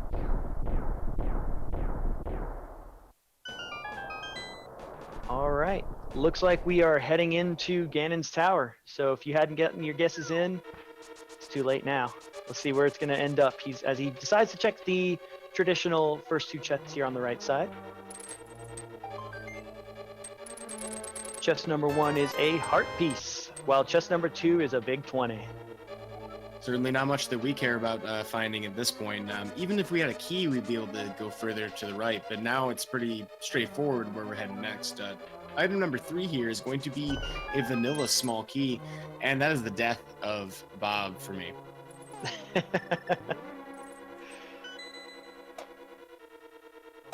Giving us 2 keys total. We're gonna push this block, and then we have another 4 items that we can check in the room directly north of this with the other Stealthos. Slight mishap trying to do the dash bong. Doing a dash turn is kind of annoying. Yeah, I accidentally grabbed that block one too many times. All right, small key from 4, big 20 from 5. 6 is going to be another small key. We have 4 already. Lots and 7 of is keys. another big 20. So keys, big 20s, and a piece of heart so far. We're gonna head next to the fire bar room.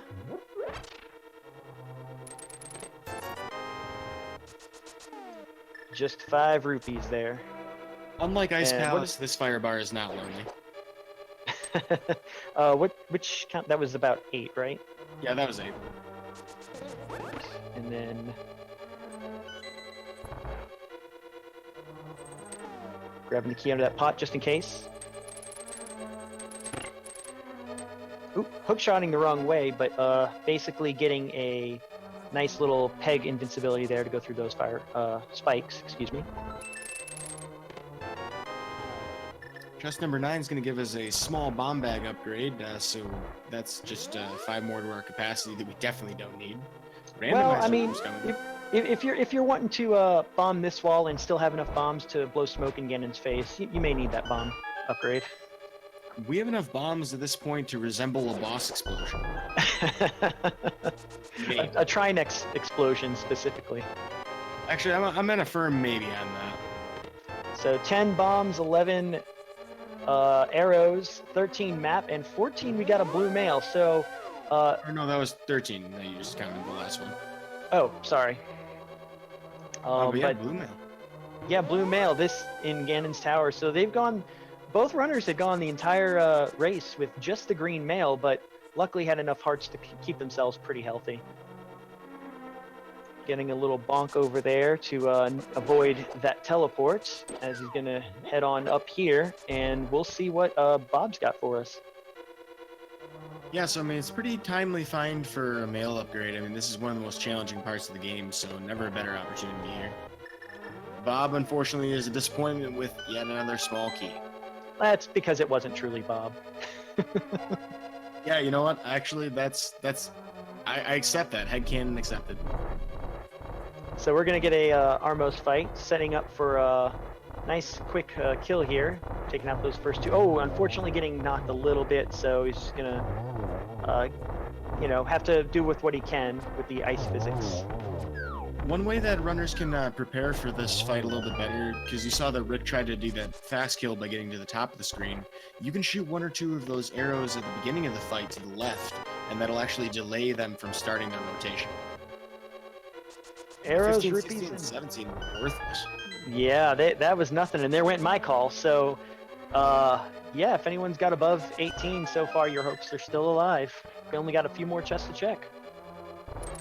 Yeah, we're gonna have 4 on the east side, and of course the tile room as well on the right side. So we're getting down to the wire. I wonder if Rick would even check the tile room first. That's what I'm curious of. He may just opt to say, "I'm gonna go straight on, check the last few chests, and I'll take tile room if it's the last one." But we will see here what he decides here as he walks through the door. Well, he does have a lot of keys, so he might as well open the door. Yep, and there he goes. So, yeah, he's gonna go ahead and skip tile room. Now I'm sure everyone's hoping that it's in tile room. I know I certainly am. Grabbing a nice knowledge of where that magic refill was, just to make sure he's got plenty enough for making it through these torches here. Did a really good job to get through that room quickly. He had some time to spare there.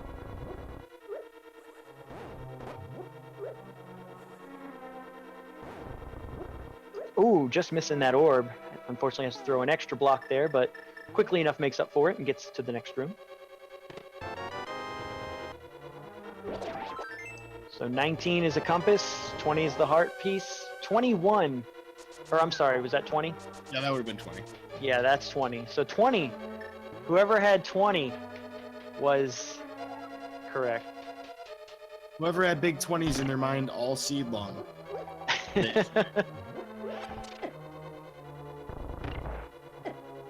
Yeah, this definitely started out as a rich seed and had plenty of big 20s in it, so it is definitely appropriate.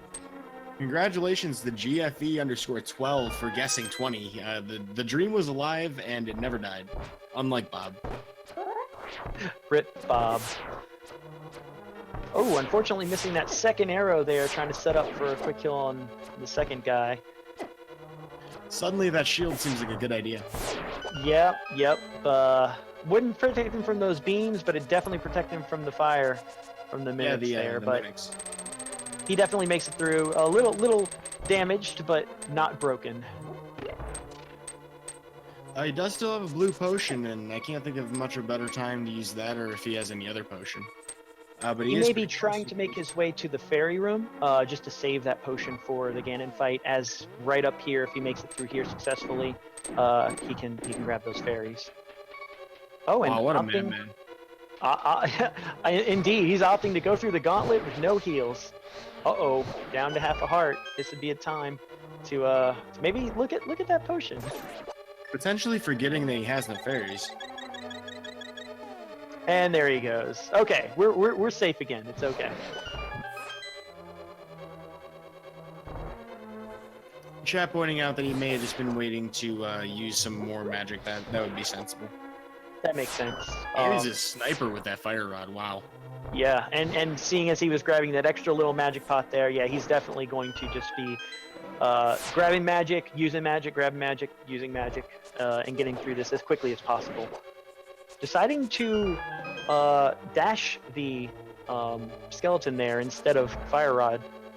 Which, hilariously enough, he actually kills the Zaxix with the fire rod anyway, and it ends up being faster than the normal strat for the room anyway. That was actually kind of funny to see. Yeah. Very quick, another quick land Mola 2 kill. And heading up to my personal favorite room in the entire game, just because it always feels so nice to just place a block, hit it, and get a triple kill right there. Yeah, it's pretty fun to be able to do that 2 rooms in a row with the same enemies, just with, like, you know, different kind of room mechanics, but it all works the same if you're good at it. Oh, but... Yep, but then that spike can sometimes get to you and make it a little hard to get that bottom right one. Unfortunately, having to 2-cycle that room, but no worries, not a lot of time lost. It's much harder to get that one down. Yeah, I was actually surprised to see Rick miss that, because he's usually really consistent with stuff like that. Not a problem, though. He's still on pace for something around 140 right now, which is a really fast race time. Definitely. Yeah, this seed gave them a lot to work with. And so they were a lot to work with, but in a very linear fashion, I feel. They kind of knew where to go based on what they had. In the very beginning, they were, okay, when are we going to find Lantern? It was kind of the last thing they pick up, and then that eventually leads to, okay, we found the Moon Pearl right there on Death Mountain, and so now I can do, so it was linear, but it gave them a lot to work with, and yeah, our runners both took very, very similar paths, albeit a little bit opposite of each other, very similar paths that ended up converging, so definitely a good race. Yeah, and it's hard to say if Rick's choices would have been enough to, pull ahead from where KillerApp was, a little bit ahead, pretty much right going into the crash, as far as actual collection and progression had gone. And a vanilla big 20. I like that. Yep. Looking for those silver arrows, but unfortunately just a vanilla big 20. Yeah, skip the Helmasaur room. So we're going to find out in a moment from Ganon after we finish this Agahnim 2 fight. Where those arrows really were, and if it's in Turtle Rock Mimic Cave, I'm gonna be so happy. Yeah, he would. If that's where they ended up, I'm sure everyone would be happy to hear that, except for Rick. But with getting the mirror so late, it's my guess is that it was definitely locked behind the mirror somewhere. The funny thing about that too is he could have used mirror right away to get to that Mimic Cave. He just chose to keep going. Right. Yeah, and I don't even think he checked that last chest on the laser bridge. So yeah, I think he was just, all right, I'll check the 3 on laser bridge, but Mimic Cave may be a little too much out of my way for one item. All right, nice quick Aga kill.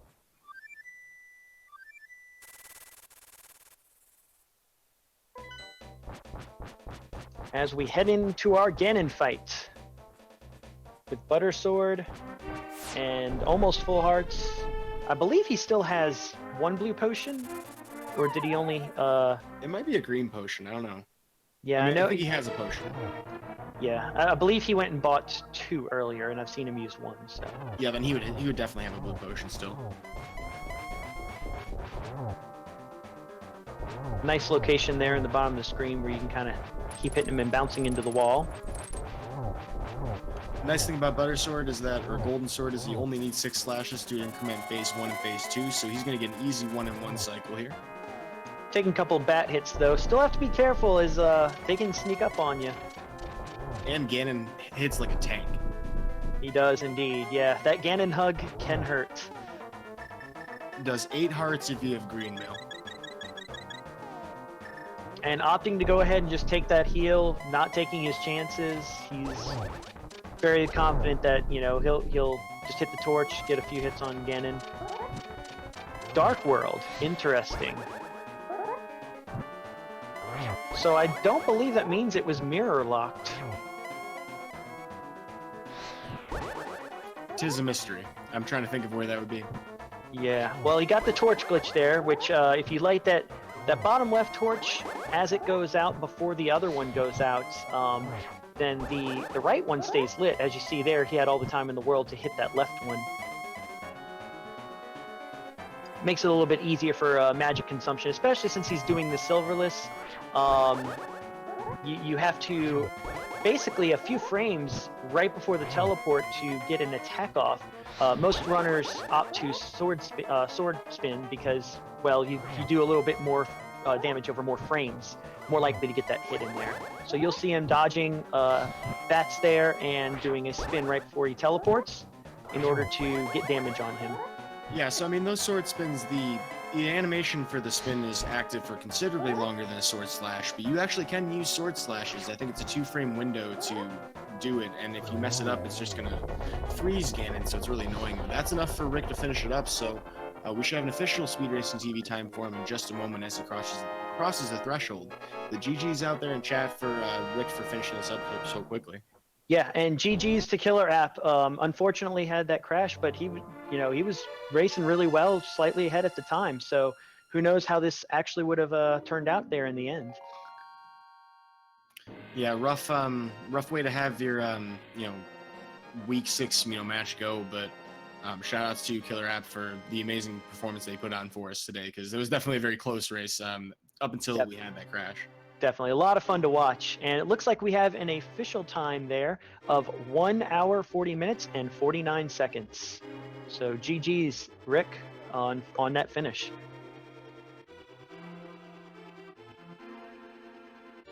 Well, we'll see if we can get Rick in here for an interview. I'm not sure if he's wants to talk about the race after that. He's currently in the race channel discussing the results with KillerApp, it seems like.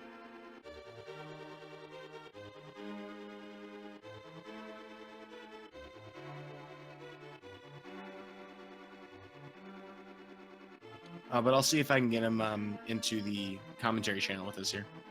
Alrighty.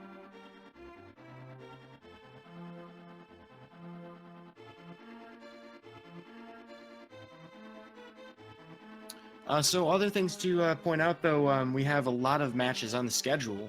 This is definitely not the end of A Link to the Past Randomizer for the day. Things are just heating up going into the night. We have a match scheduled to be restreamed that would have started at 8 p.m. on A Link to the Past Randomizer, the primary channel, Ninban versus Hyphenated. We also have at 10 p.m. Chex Human versus Invictus 2011 on Speed Gaming 2, and at 11 p.m. Sabatender versus Zemosaru on Speed Gaming 1. So those are a lot of exciting matches just for this evening. One thing also I want to shout out to the runners. We should be giving them a follow because they are definitely very good players of this game. You can clearly tell that they worked hard for their records in this tournament, and I'm excited to see what they'll do in the future, because this is definitely not the last randomizer tournament. Oh yeah, definitely. With the, like you said, the level of skill they had, both being able to water rock, knowing exactly what to do with what they had, making a very close race. You guys definitely should go give them a follow, and especially if you want to see any more that they have to offer. And of course, alongside that, if you want to catch all of the Link to the Past randomizer action throughout this tournament, because this is just the end of these Swiss rounds, we still have one more week after, well, one more round after this. This is going to be like a 2-week round thanks to RPG Limit Break going on. I want to make sure everybody can attend that. But we'll still have the elimination bracket after this. So if you want to catch all of the races and all the channels, To watch the restreams, you're going to see them on the Speed Gaming 1 through 6 channels and the Link to the Past Randomizer channels 1 through 4. You're currently watching a Link to the Past Randomizer 2. And the conclusion, if you're just tuning in, of @AdirondackRick and KillerApp23. It looks like we will get an interview out of Rick in just a moment. He said he just needs a second. And also want to give a quick shout out to our tracker for doing an amazing job there. We got GFE. You have GFE_12.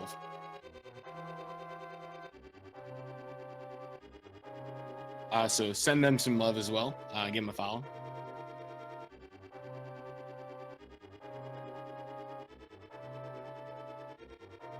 Well, it looks like we have Rick in the waiting room. I'm going to see if he's just setting up or something real quick. All right.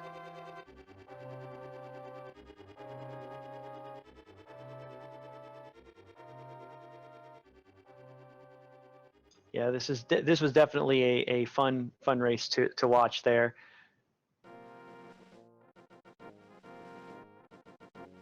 And quite a lot of really strange turns with the logic. A lot of things just kind of coalescing into what ended up being a pretty linear path the way Rick took it, but it could have been a lot more complicated. Looks like he's ready for us to pull him in, so I'm going to bring Rick on through. All right. And we are joined by AdirondackRick. Rick, how are you doing right now? GG. GG's to you. Well, definitely. That felt good, but I wish it didn't end this way. But yeah, it was an interesting seed. It definitely was an interesting seed. As we were talking through some of the items, a lot of them kept popping up right there in the beginning. As you saw, you got the fire rod and you got the cane really early, and then the gloves. How were you feeling right after the escape when you're seeing all these items pop up? Well, especially when I got the boots in the back of my mind, I was wondering if Agahnim was going to be required, and then here comes the cavalcade of swords. I'm like, uh-oh, this is an Agahnim required seed. And before I went up to Death Mountain with a hook shot, I wanted to confirm. And when I saw the Titansmith there, it's like, yep.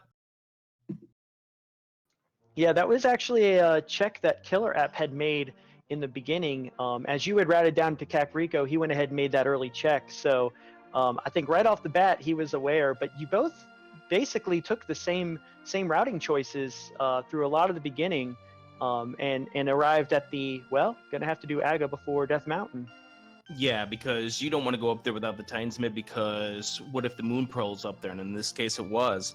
Then you can check the 6 additional chests. I was going to do Super Bunny if I didn't get the Moon Pearl up there. So all I was going to be left with is Hookshot Cave. But you don't want to go up there without the Titansmith, because then you are doubling back later on. And I didn't want to do that, so it's like, okay, that means the lamp is going to be somewhere free, somewhere soon. Let's go find that first, and then I'll make the path up to Agahnim. Yeah, and on top of that, you had Hammer on the mountain as well, which took you straight to Hera. I mean, it's just amazing finds pretty much all over the place. Yeah. I kind of almost wish I did Hobo when I was doing the water dashing early on, but that is what it is, and I'm glad that I reminded myself and I looked at my tracker. Oh, wait, Ice Palace is a pendant. Okay, let's just go to Turtle Rock. Well, it did turn out that KillerApp23 actually did do that with the water walk, had the ice rod, but didn't make the choice to go up to Turtle Rock when it was completely accessible. So I'm kind of curious as to when KillerApp23 would have done so, were it not for the crash at about 58 minutes in. Yeah, I would have to assume.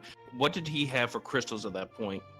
At that point, he had Thieves Town, Mothula, Palace of Darkness, and Tower of Hera. So very similar progression to you at that exact point.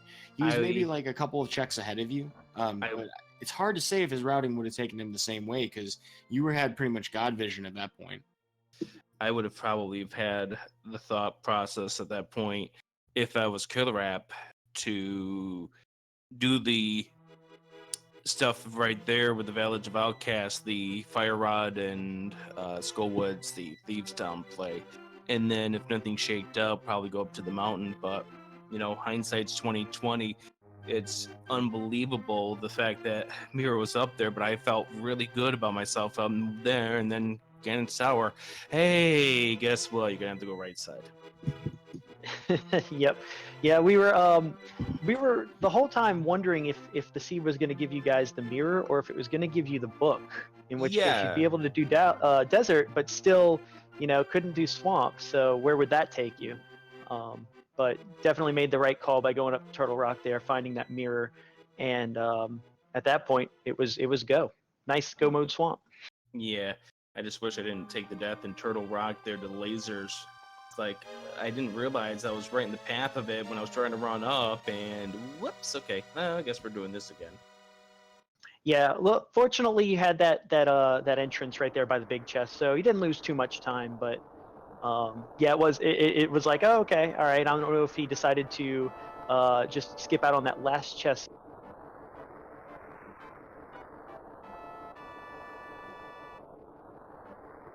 Well, so you know, as far as the results of this match go, I mean, obviously, you know, KillerApp had to take a forfeit. I don't know exactly what the entire standings is because we're obviously not administrator, you know, persons ourselves. We just trying to, you know, report the news of what you were doing with your race after that. But Rick, I mean, presuming that this is a victory for you, do you have any plans to prepare for your final Swiss round? Well, I knew this was going to be a dogfight in this match here, and I know that this would have been a tough one for me to win. I hate taking the win this way. I guess it's going to be kind of official. I don't know, but you know, this is probably equivalent to when Silly Kyle ended up taking the win over me when I forgot about Spiral Cave in week 2 and the mirror was there and I lost all sense of progress and I had to take the forfeit there. That's a tough one to stomach. Like, you won, but does it really feel like a win? It's a win is a win. I realize that saying, but it doesn't feel as satisfying. You know what I'm saying? No, I know exactly what you mean. You know, it's pretty sour feeling in your mouth. And you did really well in this race too. So it's hard to say because I mean, both of you guys are really serious contenders. Obviously, you don't have a winning record without being a serious contender, or even up to even 50%. You know, those are considered good things in things like baseball, for example. But obviously, you know, you guys poured your heart into this, you know, playthrough. I'm just curious, you know, if you have anything kind of planned to, like, are there any ways you would practice? I actually have a different question related to that. Have you tried the new glitch out? You know, the new speed tech that we found for Misery Mire in the last couple days. You know, yesterday I had a Zelda 1 randomizer thing that I had to do because it was one of their like battle royale tournaments. Today I worked and then I came home and then I had the race here, so really wasn't much time for me to practice the tech. So even I was thinking at the start of this race, oh god, Fire Rod, oh god, boots. Oh, Yeah, that's KillerApp's gonna pretty much what have I to said. practice this thing, and then I get to Sarashwala, and he says Green Pendant Mire. I'm like, thank God, I haven't practiced this thing yet. Yeah, there at the very beginning there was still possible hope that, well, maybe the pendant would be required, but we'll have to wait and see what the seed gives for us. Yeah, but it obviously turned out not to be needed. In fact, the only pendant you had to step foot into was Eastern, and that was to get the bow. Yep, and it was right there in the beginning, which both of you had checked pretty early, so no need to really go much further into there. Yeah, one of the things was after the open race in which KillerApp, the open race back on Sunday, where KillerApp got the same item collection rate as me, but beat me by 28 minutes. One of the things he was saying is, I don't do Eastern early without the bow unless it's a pendant. And I'm thinking, okay, well, that means he's definitely getting in here. And he's got that bow, so I didn't feel like going through there early was going to be any sort of advantage once I found that in there. This was a case where I wasn't even paying attention to the room here. I didn't see the results. I had no idea that KillerApp had forfeited until I killed Ganon and saw KillerApp23 threw in the towel. Yeah, it was a bit unfortunate of a mishap there. That is, according to him, his PC had crashed. But still, it was a really, really close race. Anyone's game at that point. But you did a very, very amazing job. Keep going. Whether you were aware or not, you played out, made it a good show. Thank you very much. And it's gonna be a dogfight in the 4 and 2s. I know that for certain. We're really excited to see it, and of course to cast it. Mega Patches, I believe this was your first commentary today. I think you really killed it. Well, I appreciate that. Thank you for the kind words. I'll have to watch and hear how it went. It was exciting on for an audience perspective, and of course for the commentary perspective. Well, so I want to ask you at AdirondackRick, your fans out there, do you have any particular messages you want to share with them? You know, I appreciate the people coming out and supporting me and people coming out and watching this tournament. As you know, it's tough work behind the scenes making sure that all of this gets put on as an admin here. And you know, it's really good to see the people come out and enjoy the randos the much that they have, and the people like Iceman coming out and helping out setting up restreams on several hours notice, and you guys for coming along and commentating. You know, it's awesome. This is really great to see. Also want to shout out to Iceman because he is the most prolific restreamer in this tournament for, you know, races that are happening outside of speed gaming. I've been really impressed to see somebody put together some information about like a number of I think it's like over 40 at this point for Iceman, which is insane. That's real dedication for you. So I recommend all of you give, you know, Rick a follow for being administrator to such a crazy undertaking. Over 500 people, by the way. And then, of course, Iceman for his contributions. And I think Mega Patch is probably going to have plenty more great commentary. So give them all a follow. They're good folks. With that, though, I think we should probably wrap things up. You know, make sure everybody's on their way. I'm sure, Rick, you've got some things to do for this tournament already. You've been stepped away for, what, 2 hours now? That's usually when alarm bells go off, right? We can have Willer do it. We're going to need some more coffee for that. Well, what are we waiting for? Bring him some coffee. Well, with that, I've been Eudaimonistic. Today I've been joined by Mega Patches. Thank you all so much for coming out, and hope you guys enjoyed and have a good rest of your night. Take it easy, folks, and see you next mission.